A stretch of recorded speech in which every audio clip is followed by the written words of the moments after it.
नमस्कार students, Shiv learning में आपका स्वागत है। आज हम क्लास 6 बसंत भाग 1 पार्ट 3 नादान दोस्त, यह एक कहानी है। इसको पढ़ेंगे और समझेंगे। चलते हमारे लेसन की तरफ। केशव के घर एक कार्निस के ऊपर एक चिड़िया ने अंडे दिए थे। कार्निस होता है स्लेब के आकार का छज्जे के ऊपर एक स्थान।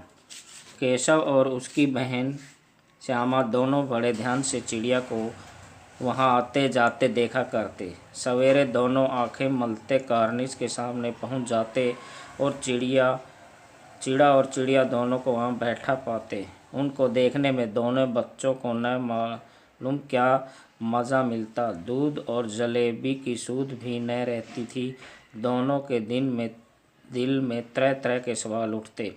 अंडे कितने बड़े होंगे, किस रंग के होंगे, कितने होंगे, क्या खाते होंगे, उनमें से बच्चे किस तरह निकल आएंगे, बच्चों के पर कैसे निकलेंगे, घोंसला कैसा है। लेकिन इन बातों का जवाब देने वाला कोई न था। न अम्मा को घर के काम धंधों से फुर्सत थी, न बाबूजी को पढ़ने लिखने से। दोनों बच्चे आपस में ही सवाल जवाब करके अपने दिल को तसल्ली दे दिया करते थे।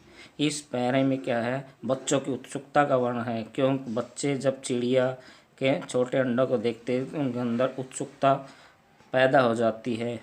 उसको दूध और जलेबी की भी नहीं भाते और वे सवाल करते अपने मन में भी, बच्चे कैसे होंगे, किस तरह के होंगे, किस रंग के होंगे, कैसे खाते होंगे, कैसे घोंसला बनाएंगे, आदि आदि।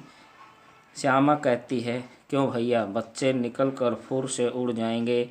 केशव विद्वानों जैसे गर्व से कहता, नहीं री पगली, पहले पर निकलेंगे, बगैर परों के बेचारे कैसे उड़ेंगे। आपस में सवाल जवाब करते हैं। श्यामा बच्चों को क्या खिलाएगी बेचारी। केशव इस पेचीदा सवाल का जवाब कुछ न दे। इसका पेचीदा कठिन समस्यात्मक सवाल। इस तरह 3-4 दिन गुजर गए। दोनों बच्चों की जिज्ञासा दिन प्रतिदिन बढ़ती जाती थी। जिज्ञासा जानने की इच्छा। अंडों को देखने के लिए वे अधीर हो उठे, अधीर व बेचैन। उन्होंने अनुमान लगाया कि अब जरूर बच्चे निकल आए होंगे। बच्चों के चारे का सवाल अब उनके सामने खड़ा हुआ।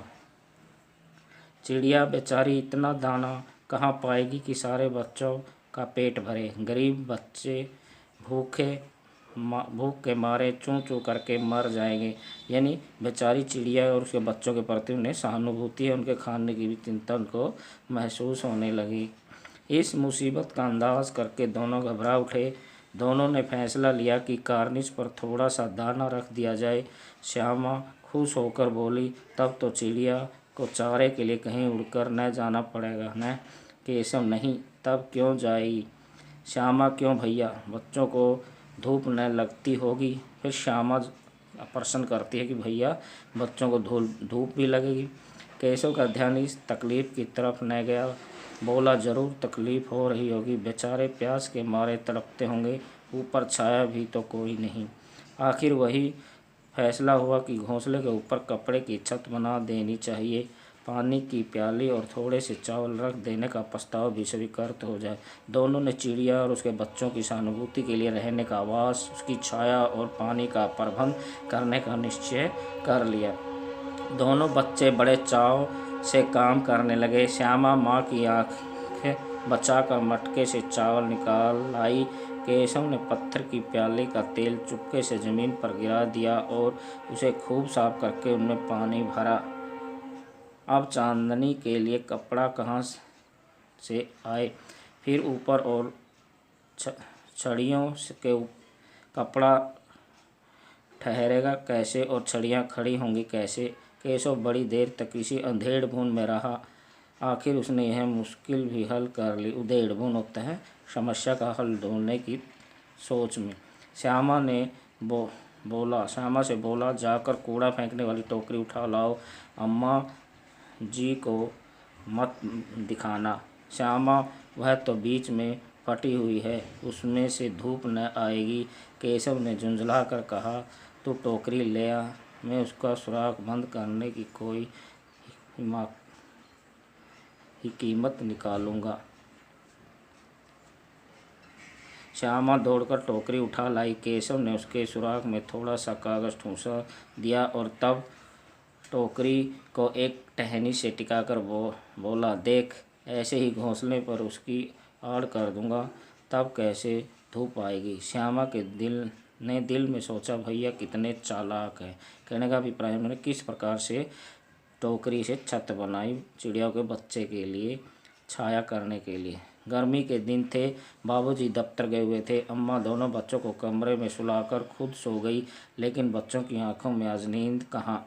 अम्मा जी को बहलाने के लिए दोनों दम रोके आंखें बंद किए मौके का इंतजार कर रहे थे।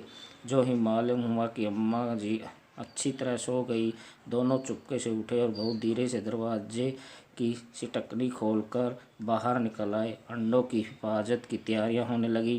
केशव कमरे से एक स्टूल उठा लाया, लेकिन जब उससे काम न चला तो नहाने की चौकी लाकर स्टूल के नीचे रखी और डरते डरते स्टूल पर चढ़ा। दोनों ने क्या है, उत्सुकता इतनी बढ़ गई कि चुपके से माँ बाप के सोने पर स्वयं बाहर निकले और चौकी और स्टूल की मदद से चिड़िया के अंडे तक, उसके घोंसले तक पहुँच गए। श्यामा दोनों हाथों से स्टूल पकड़े हुई थी। स्टूल चारों टांगें बराबर न होने के कारण जिस तरह ज़्यादा दबाव पाता था, जरा सा हिल जाता था। उस वक्त केशव को कितनी तकलीफ उठानी पड़ती थी, यह उसी का दिल जानता। दोनों हाथों से कार्निश पकड़ लेता और श्यामा को दबी आवाज़ में डांटता, अच्छी तरह पकड़। धन्यवाद।